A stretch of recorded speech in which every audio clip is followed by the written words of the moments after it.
Imagine walking down the street when suddenly a stranger is robbed right before your eyes, and everyone just watches. But one kid decides to do something no one else will. What happens next will shock you. Stay with me, because this story is about courage, judgment, and the hero you never expected. He was just a kid 14, maybe 15, standing outside a corner store with a soda in one hand and a backpack in the other.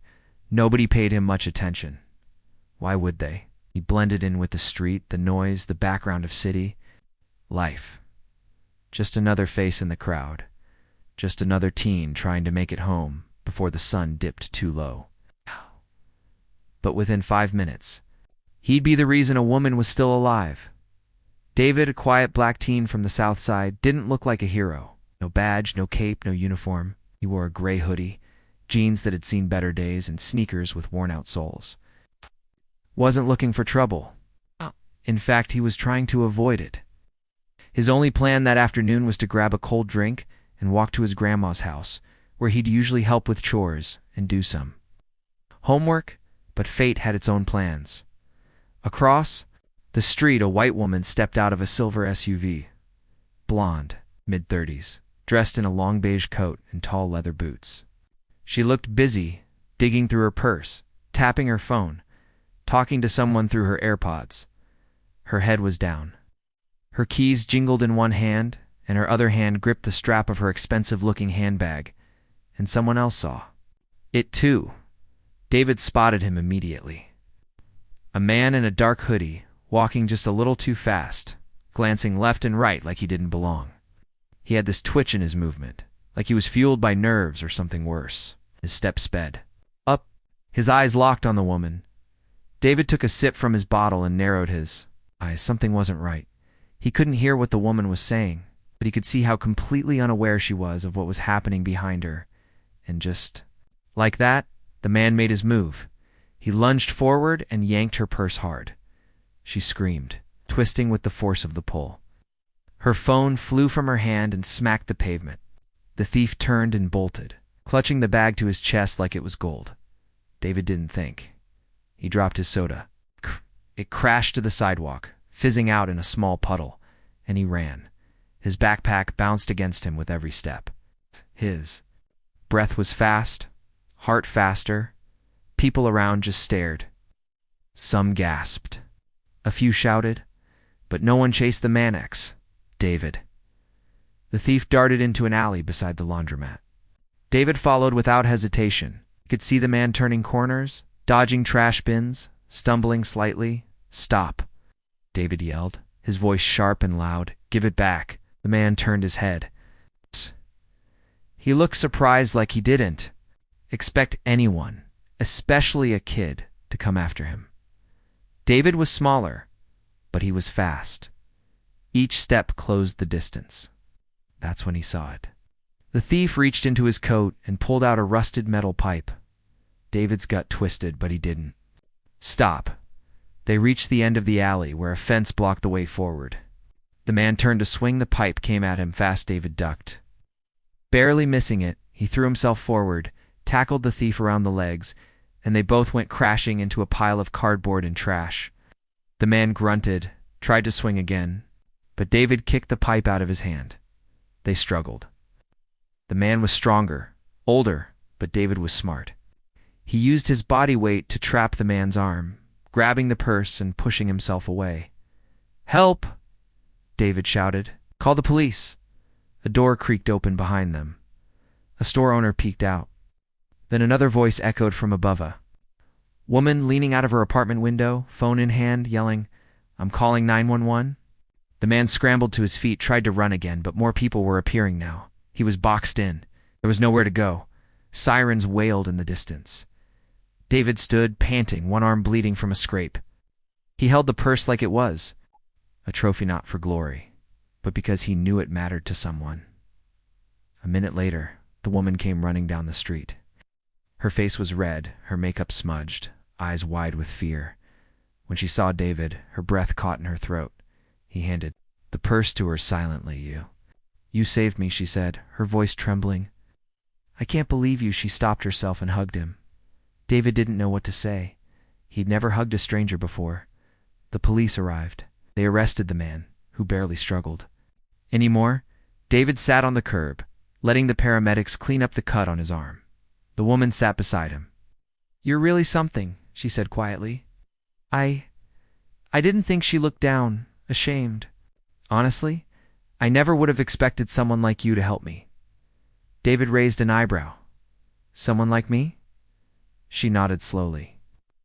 "Yeah, and I was wrong." David didn't respond with anger. He didn't even look offended. He just gave a small shrug. "I saw someone in trouble. That's all I needed." By that night, the whole city was talking. Cell phone videos, news reports. A grainy security cam clip that showed David's chase in full. A local reporter called him the real Spider-Man. But David didn't want fame. He just wanted people. To understand courage doesn't come in a certain color. Sometimes the kid you walk past without a second glance might just be the one who saves your life. The man moved like he'd done this before. He was confident, sharp, too fast to be casual. He scanned the sidewalk with practiced eyes, the way someone does when they're looking for an opportunity, not just a walk. And then he spotted her. At first, the woman didn't notice a thing. She was maybe in her mid-30s, wearing a long beige coat with a designer bag over her shoulder. She looked distracted, like her mind was already 5 steps ahead, trying to remember a grocery list or answering emails on her phone. She fumbled with her purse and keys, her phone tucked between her ear and shoulder as she tried to talk and walk at the same time. The street was busy, but not alert. People wandered, talked, looked at store windows. No one really watched. No one really saw what was about to happen. Then it happened. A hard shove. A scream. And the man snatched her bag with one violent tug. She stumbled backward, her phone clattering to the pavement as the man took off running. Her scream turned heads, stopped conversations, made people freeze mid-step. Gasps echoed through the sidewalk like a slow-moving wave. Eyes widened, hands covered mouths. But no one moved. No one. Except David. He didn't think, didn't plan, didn't hesitate. He just ran. 14 years old, skinny hoodie half-sipped, backpack slapping hard against his back. He dropped his soda bottle without even noticing it, hit the ground and exploded into a fizzing mess. His legs moved on their own, lungs burning already, but adrenaline drowned the sting. His eyes locked onto the man, the thief dodging between trash bins. Cutting through the side alley next to the barber shop, David could hear the woman's cries behind him, frantic and panicked, fading into the background as he gained speed. His heart pounded, the rhythm keeping time with the slap of his sneakers against concrete. "Stop!" David yelled. "Hey!" The thief didn't stop. He didn't even look back, just ran harder, bag clutched to his chest like it was full of gold. The alley was narrow and dirty, the kind of place you wouldn't walk through alone. Graffiti covered the walls.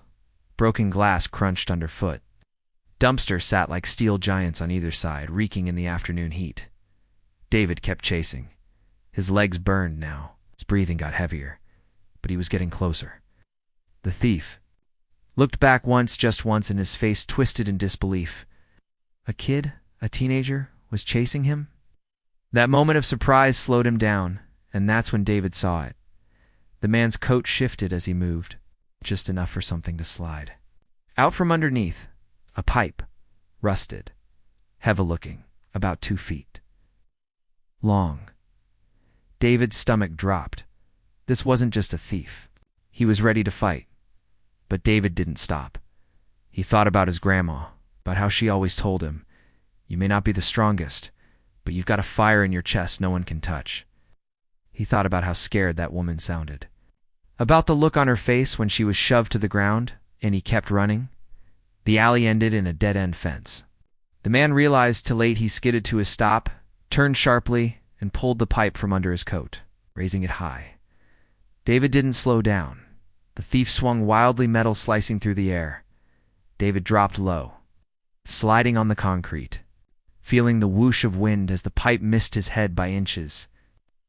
He tackled the man's legs, driving him backward into a pile of trash bags with a thud and a grunt. The man kicked, cursed, tried to hit again, but David was faster. He knocked the pipe out of his hand. clattered across the concrete. The thief scrambled for it, but David pounced again, wrapping his arms around the bag and twisting away. "Help!" David shouted, voice echoing off the alley walls. Someone. "Call the police." A door creaked open nearby. A store owner stepped out holding a mop, stunned. From above, a woman yelled from a second-story window, phone in her hand. "I'm calling 999, she shouted.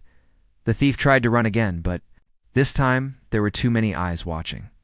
A man blocked the alley entrance, shouting for him to stop. The thief turned, realized he had nowhere left to go, and dropped to his knees, panting. David stood, chest heaving, holding the woman's purse like it was made of glass. His arm was scraped and bleeding from the rough pavement. His hoodie was torn at the elbow.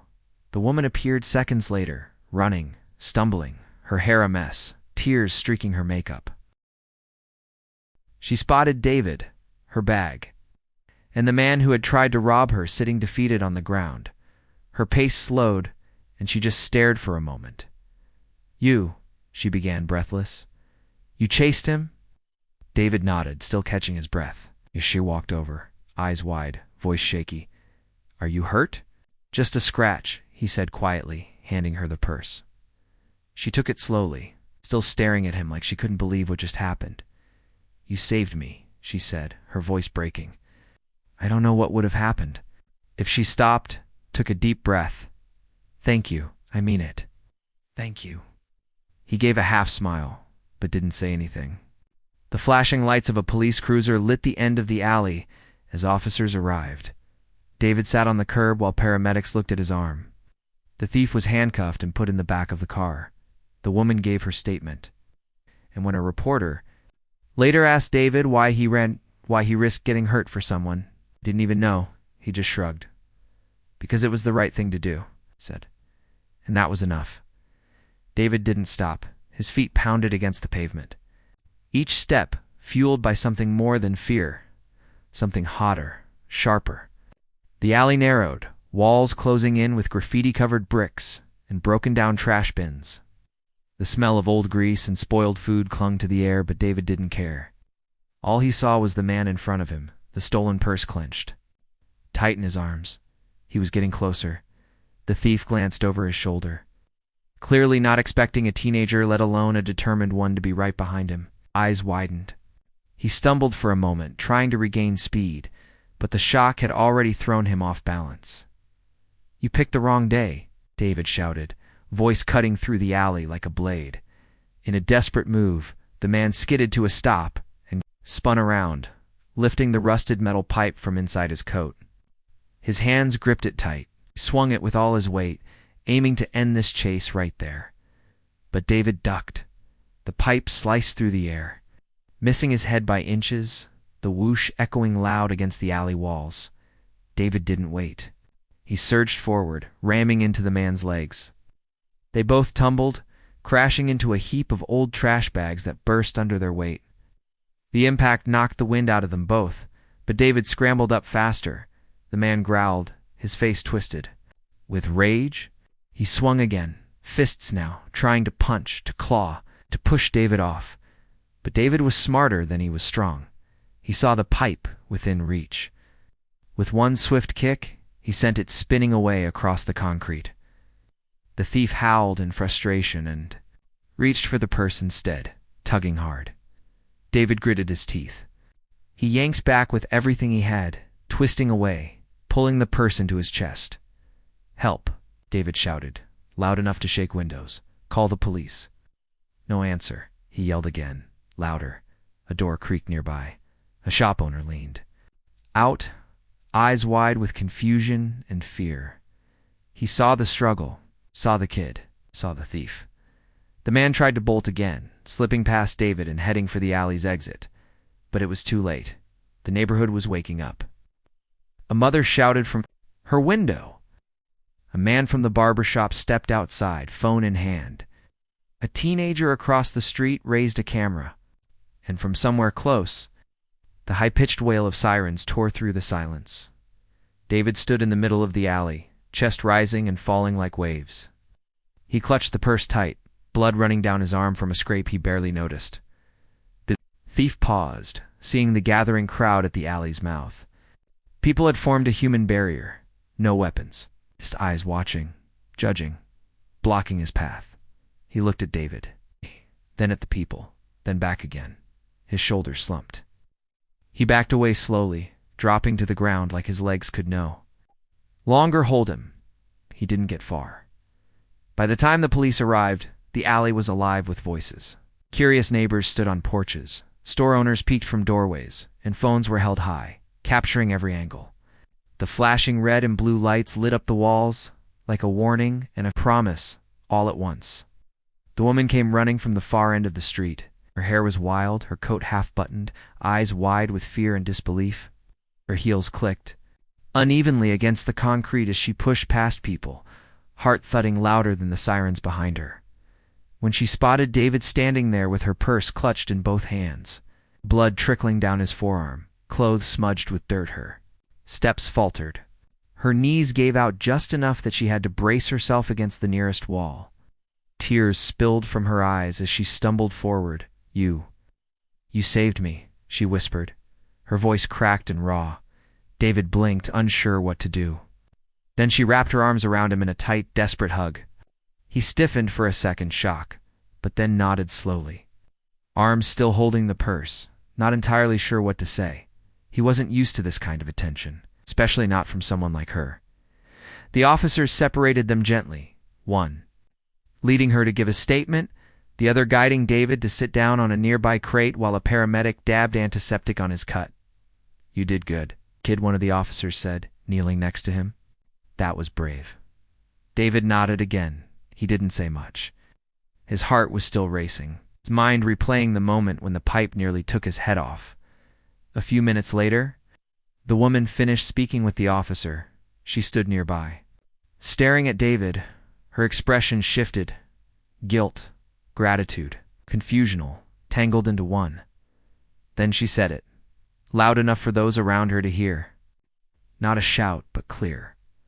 Honest. "I didn't trust people who looked like him," she said softly to the officer. "I know how that sounds, but I never would have thought he'd be the one who saved my life." The words hung in the air like smoke. David heard them. Everyone did. A stillness followed. Conversations paused. Even the cop hesitated. David looked down for a moment. His jaw clenched slightly. It flickered in his eyes, but it faded fast. He didn't meet her gaze. He didn't scold her. He just spoke, quiet and steady. "I just saw someone who needed help." That was it. No speech, no anger, just truth. The woman's eyes welled again. Her lips parted like she wanted to say more, to apologize, to explain, but she didn't need to. David's words, simple as they were, had already said. Everything, the crowd around them, grew quiet, not out of shock, but out of respect. The story blew up online faster than anyone expected. Within hours, the security camera footage from the alley made its way to social media. Then came the cell phone, clip shaky but powerful, showing David holding the purse, bleeding, standing tall. While police handcuffed the thief, people couldn't stop sharing it. The story spread like wildfire. It started with local news stations, then regional. Then national headlines appeared across screens everywhere. Teen hero saves woman from robbery. A young black boy risks his life for stranger. The chase that changed to lives. David's face was everywhere, on news broadcasts, blogs, even morning talk shows. But it wasn't just the act of bravery that moved people. It was the moment after. When he heard what the woman had said, responded with grace instead of anger. That clip, those few quiet words, hit the internet like thunder. "I just saw someone who needed help." People replayed it, quoted it, made it a headline of its own. In a world so quick to divide, David had done something simple and profound. He chose to help, without judgment, without hesitation. He was invited to speak at schools where kids lined up to shake his hand, ask him questions, and take pictures. Principals introduced him like a celebrity. Teachers spoke of his courage during lessons. Some students who had been overlooked or underestimated before now saw someone who looked like them being praised, a local gym, impressed by his bravery. In humility, gave him a year-long scholarship to take self-defense classes. They said he had heartened. They wanted to help him sharpen it with skill. Sarah, the woman he saved, didn't fade into the background either. Her life changed in ways she never expected. The shock of the robbery stayed with her for weeks, but so did David's face, his words. His kindness, she couldn't stop thinking about it, so she did something. She started a community. Program the David Initiative focused on giving youth mentorship, support, and safe spaces to grow. It offered workshops, scholarships, and mental health resources, and every flyer bore David's name. She visited schools too, not just to talk about what happened, but to be honest about her own prejudice. To face it out loud, she told her story with raw truth, admitting that what saved her that day wasn't just David's courage, but her own wake-up call. David never let it change who he was. He still walked to school, still hung out with his friends, still listened. To music too loud, but strangers now greeted him with warmth. Elders nodded as he passed. People saw him, and more than anything else, David became a reminder that you can't judge people by how they look, a reminder that heroes come in all sizes, all shades, all hoodies and sneakers, and a reminder that sometimes the very person you overlook might just be the one who saves your life. Thanks for watching. If you enjoyed this story, don't forget to hit that like button and subscribe for more amazing videos every week. Share your thoughts in the comments below. I'd love to hear from you. Stay safe, stay inspired, and I'll see you in the next one.